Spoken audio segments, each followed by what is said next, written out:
The current series of discussion is regarding a very important phenomenon which happens in the brain, which is called synaptic plasticity. Now, in order to recall what we had discussed in the first part of the discussion, is that these, which we see here in this figure, are two neurons which are arranged in tandem, which communicate via both electrical and chemical transmission. The transmission along a neuron is via electrical transmission, and the transmission of information between neurons, that is across this space, which is called the synapse, is via chemical transmission. Now, this communication across the synapse can be either strengthened or weakened. And this strengthening of synaptic connection or weakening of synaptic connection is what underlies synaptic plasticity, the phenomenon of synaptic plasticity.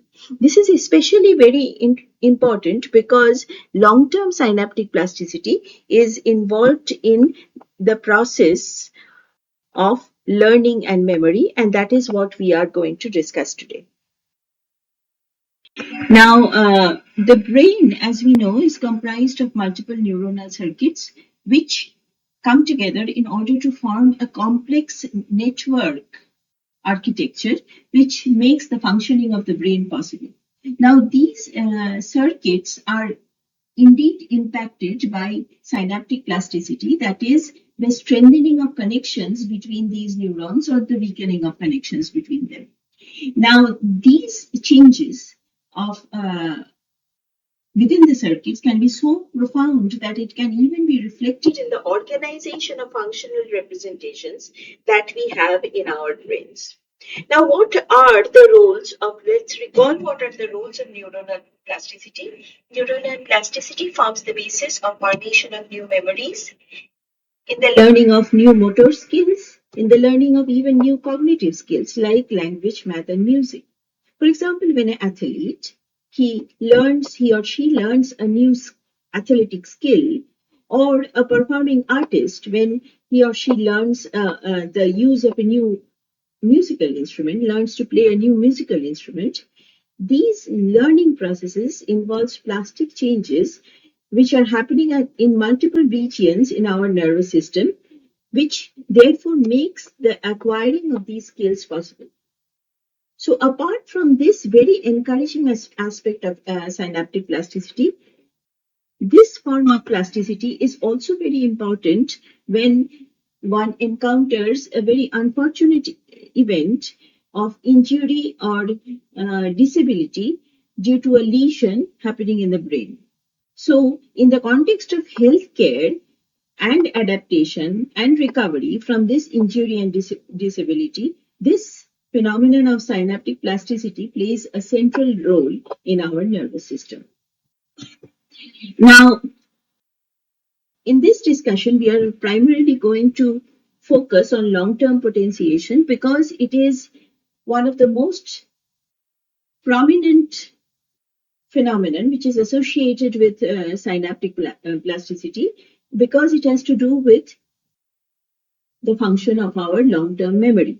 Now, long-term memory can be classified into declarative memory, which is a form of memory which is subject to conscious recollection, and we can speak about such memories. Whereas non-declarative memory is another kind of memory which is not subject to conscious recollection. It is about the memory of the skills which we have acquired through learning. So we cannot actively speak about how we, for example, cycle or play a certain instrument.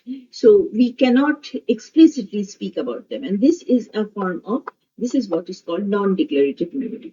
And both these memory processes, which are long-term memory processes, is dependent upon the process of long-term synaptic plasticity. Now, long-term synaptic plasticity, in turn, involves two processes, that is long-term potentiation, in which the pattern of synaptic activity is such that it produces a long-lasting increase in synaptic strength, whereas in long-term depression, the pattern of synaptic activity produces a long-lasting decrease in synaptic strength. Now, both in the case of long-term potentiation and long-term depression, what is going to happen depends upon the different histories of earlier neuronal activity and is mediated by different interneuronal signaling pathways, which we will be discussing shortly. Now, one of the principal regions which is in the brain, which is very important for creation and storage of memory, is the hippocampus. And many of these experiments regarding long-term potentiation and depression is carried out using the rodent or rat hippocampus as the experimental system. Now, in this slide, what we see is a schematic picture of the rat hippocampus, and what we are going to highlight here is a tri-synaptic circuit which is present in the rat hippocampus. Because this, a part of the synaptic circuit is used in, will be used in the experimental procedures, which we will be discussing shortly. Now, there are several sub-regions in the hippocampus, as you can see, that is the CA1, CA2, and CA3 sub-regions. And the tri-synaptic circuit actually involves the granule cell in the hippocampus, the CA3 region of the hippocampus, and the CA1 region. What happens in this tri-synaptic circuit is, first the input comes from the cortex, that is the entorhinal cortex, which is a part of the parahippocampal gyrus. So the input comes along this neuron with synapses with this granule cell. The information is passed on to this granule cell, which then transmits this information and synapses with the pyramidal neurons, which lies in the CA3 region. This, in turn, extends an axon, which passes the information to the CA1 pyramidal neuron, and this extension is known as the Schaffer collaterals. So in the experimental system, which is used for studying long-term potentiation and depression, what is done is the rat hippocampus is isolated and a stimulating electrode is put in the Schaffer collateral, which extends from the CA3 pyramidal neurons to the CA1 pyramidal neuron. So this is the presynaptic neuron. These are the presynaptic neurons, and this is the postsynaptic neuron. In one of the presynaptic neuron, there is an electrode which is placed, which injects a tetanus, that is electrical stimulation with high intensity, high frequency electrical stimulation. In another of these pyramidal neurons, there is introduced an electrode which injects electrode which is not stimulated by this tetanus, that is high frequency electrical stimulus. So what happens due to stimulus 1 and stimulus 2, the effect of these two stimulus on the CA1, that is postsynaptic neuron, is recorded via the recording electrode. So what is observed here is that when this neuron, that is stimulus 1, is stimulated with high frequency stimulation, electrical stimulation, there is a 2 to 3-fold increase in the amplitude of the postsynaptic action potential. Now, there is, after a point of time, a slight decay in this amplitude. However, this increase is sustained and can be extended for quite some period of time, for about an hour to several days and even years. So this is what is the basis of long-term potentiation. However, in contrast, the pathway which has not been stimulated by this high-frequency stimulation, we do not see an increase in amplitude of the excitatory postsynaptic potential in the postsynaptic neuron. So this is the long-term potentiation which happens in the tetanized pathway. Now, therefore, we see that there is an increase in synaptic transmission which occurs only if there is paired activity of presynaptic and postsynaptic cells that are tightly linked with time, And a high frequency stimulation can produce of the presynaptic neuron can produce a LTP, long-term potentiation of the postsynaptic neuron, and this happens due to the increased intensity of interaction across the synapses of the pre and postsynaptic neuron, and this increased strengthening of the synapse, which leads to LTP, can last for more than 1 year or even a lifetime. It is because of this, it is thought that this process of long-term potentiation can form the basis of the formation and storage of long-term memory and is therefore of specific and very widespread interest. Now, this figure again shows what happens in the case of long-term potentiation. So, if what we are seeing here is if the pathway is repeatedly stimulated, then we get a certain amplitude of EPSP, that is excitatory postsynaptic potential at the postsynaptic neuron. This is the recording which is taking place at the postsynaptic neuron. However, in the presence of a tetanus, that is high frequency stimulus, as soon as that is applied, there is a huge increase in amplitude of the EPSP at the postsynaptic neuron, which then decays a little bit, but this increase is nonetheless sustained for a very long period of time. And as we had just mentioned, the concept of LTP is exciting because it is the kind of mechanism which can be used for the storage of memory. Now, what are the two? There are very two interesting characteristics of long-term potentiation. One is the principle of specificity. Now, you see this. We see this neuron, which is very active and is establishing this presynaptic neuron is establishing a synaptic connection with this postsynaptic neuron, and it being very active, it establishes a very strong connection and this synapse is strengthened. However, pathway 2, this synapse is totally inactive during this period of time and therefore this synapse is not strengthened.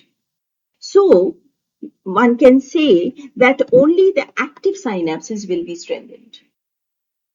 Now, there is another principle which is very characteristic of long-term potentiation, which is the principle of associativity. Now imagine that pathway 1, that is this presynaptic neuron, is very active and establishes a very strong connection or synaptic strengthening with the postsynaptic neuron. However, pathway 2, this synapse is not passing on that high frequency stimulation to the postsynaptic neuron but is concurrently active along with this strong pathway. So if that is so, if even if this pathway 2 is weak, this pathway can be strengthened if it is activated concurrently with the strong pathway 1.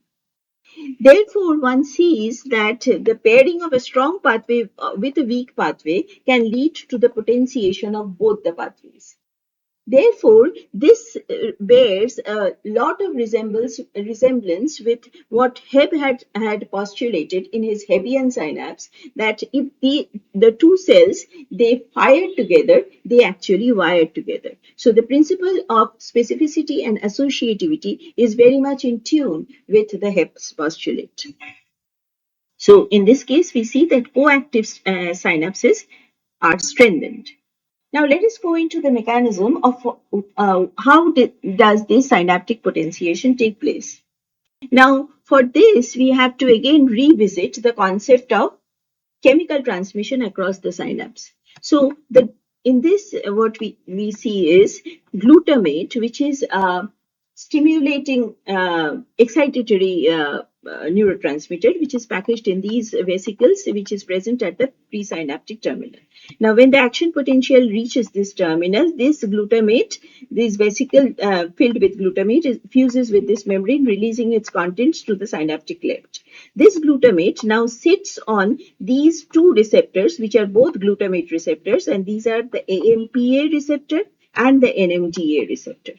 So what happens during the resting state, that is when it is excited only with low frequency and regular stimulus, that the synapses are not do not feel very stimulated. That is, glutamate is released. It sits on the AMPA receptor. It opens up the AMPA receptor, which is actually a sodium channel, thereby allowing the flow of sodium from the outside to the inside of the postsynaptic neuron.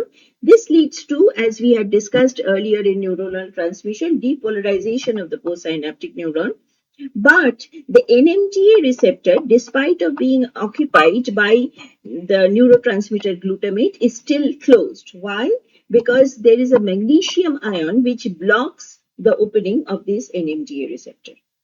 Now, when one moves into the active state, what happens is there is a high frequency stimulation of the presynaptic neuron, which creates a strong depolarization of the postsynaptic cell. Now, this strong depolarization happens due to the abundant release of glutamate from the presynaptic neuron. When this happens, the flow of anaplastic ion through the AMPA receptor ligand-gated channel is so much that there is strong depolarization of the postsynaptic neuron, which leads to expelling of these magnesium ion, which was previously blocking the NMDA receptor channel. As soon as this block is removed and the channel is opened, there is inflow of sodium ion as well as calcium ion from the extracellular space to inside the postsynaptic neuron. And this entry, especially of the calcium ion, has very far-reaching influence on the strength of these, or on the stimulation ability, or LTP, which long-term potentiation, which we see in this postsynaptic neuron. Now, in this this rapid elevation of calcium ion, which happens during long-term potentiation, what does it do further downstream? Calcium ion actually stimulates certain kinases. What are kinases? Kinases are enzymes which go ahead and phosphorylate other proteins. Now, one of the target of its phosphorylation is a protein which is responsible for transporting this AMPA receptor from these vesicles to the surface. So one has to appreciate that AMPA receptors are not only present on the surface of the postsynaptic membrane, but there is a storage of such receptors also in the vesicles, which is present intraneuronally, that is inside the neuron of the postsynaptic neuron. Now, upon phosphorylation, these target proteins, they transport the AMPA receptor from these vesicles to the surface of the synapse. This leads to increase in the AMPA receptor on the postsynaptic membrane, and therefore there is a strong response to the glutamate which is released from the presynaptic membrane, and therefore we see the increase in amplitude of EPSP, that is long-term potentiation, which happens at the postsynaptic membrane. This remains highly stimulated for a very long period of time. Now, not only does it strengthen the existent synapses in the case of long-term potentiation, but there is also the possibility of awakening of previously silent synapses, and this is especially important in the case of a developing brain. So imagine a developing brain in which there are postsynaptic neurons, that is, this is neuron 1, which is the presynaptic, which is releasing the glutamate, and this is the postsynaptic, which has all these receptors, but the number of receptor, NMDA receptor, is very low. Now, as this process of LTP, long-term potentiation, occurs and this accrues, that is, the effect actually accumulates, there is accumulation of NMDA receptor along with AMPA receptor at the postsynaptic membrane. Now, when there are so many receptors which now accumulate at the postsynaptic membrane, the response to the glutamate from the presynaptic neuron actually increases a lot, leading to the strengthening of these synapses. So due to the lesser number of receptors, sparsity of receptors which was previously present in these silent synapses, not much activity between these two neurons was taking place, but due to synaptic plasticity, it enables increase in the number of these receptors in the postsynaptic membrane. Therefore, these synapses are awakened in the process of development of the human brain. Now, what happens in the case of long-term depression? The experimental setup is the same. That is, in this case, however, that is, there is a stimulus which is applied to the CA3 pyramidal neurons, which go and synapse with the CA1 pyramidal neuron. So the stimulus is applied to this neuron and the recording is done on this postsynaptic neuron. So what is the difference between these two experimental setups of what we discussed previously in LTP and what we are going to discuss now in LTD is that in the case of LTP, we stimulated this neuron, presynaptic neuron, with a high frequency stimulus. However, in the case of LTD, we are going to stimulate this neuron with a low frequency stimulus. So let us now see in this experimental data what happens in both these cases. Now, when the presynaptic neuron is stimulated with high frequency stimulus, you actually see an increase in amplitude of excitatory postsynaptic potential in the postsynaptic neuron, and this is LTP, what we have discussed earlier. However, instead of exciting the presynaptic neuron with a high frequency stimulation, if we excite it with a low frequency stimulation, for example 1 hertz, there is actually a depression, that is a lowering of the amplitude of the EPSP, which is observed in the postsynaptic neuron. And this lowering of amplitude is due to weakening of the strength of the synapse between the presynaptic and postsynaptic neuron, and this is called long-term depression. So like long-term potentiation, long-term depression can also last for days, weeks and months, and is also an important means of modifying the synapse across a lifespan. So, long-term potentiation and long-term depression both contribute to long-term synaptic plasticity. Now, what is the mechanism of long-term depression? Now, in the case of long-term depression, yes, the glutamate is released. It sits on the AMPA receptor and allows this sodium channel to be opened, enabling Na plus ion to enter into the postsynaptic cell. The NMDA receptor is also opened during this process. However, the rate of change of calcium ions concentration in the postsynaptic neuron is slower. The rate of change of calcium ion concentration is slower. So, what happens in this case is the calcium ion, instead of activating protein kinases, which happened in the case of LTP, which we just discussed, actually activates protein phosphatases. Now, when it activates protein phosphatases, this encourages the protein dephosphorylation, and therefore the AMPA receptor now moves from the surface to the vesicle.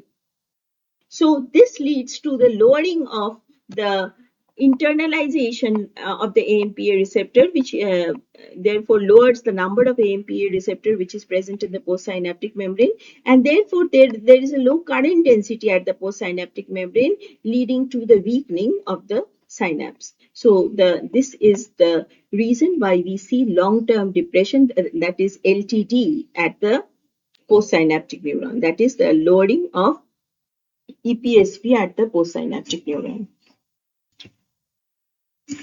So, the key difference between LTP and LTD, if you want to summarize in a nutshell, is the level of postsynaptic calcium, which one observes in the case of LTP versus LTD, and the rate of rise in this postsynaptic calcium, which creates all the difference between LTP and LTD and decides which one will happen. Therefore, in summary, we can say that neuronal plasticity forms the basis of forming new memories, learning new motor skills, as well as cognitive skills like language, math, music, and is very important during the recovery process from injury and disability in the case of a brain lesion. Now, what happens in long-term potentiation is the pattern of synaptic activity is such that it produces a long-lasting increase in synaptic strength, whereas in the case of long-term depression, this synaptic activity pattern leads to a long-lasting decrease in synaptic strength. Now, in our previous lecture, we had discussed about short-term plasticity, which lasts for seconds and minutes. However, long-term plasticity, which is due to these two processes of LTP and LTD, actually the effect of these synaptic strengthening or weakening can last for several days, hours, and even a lifetime.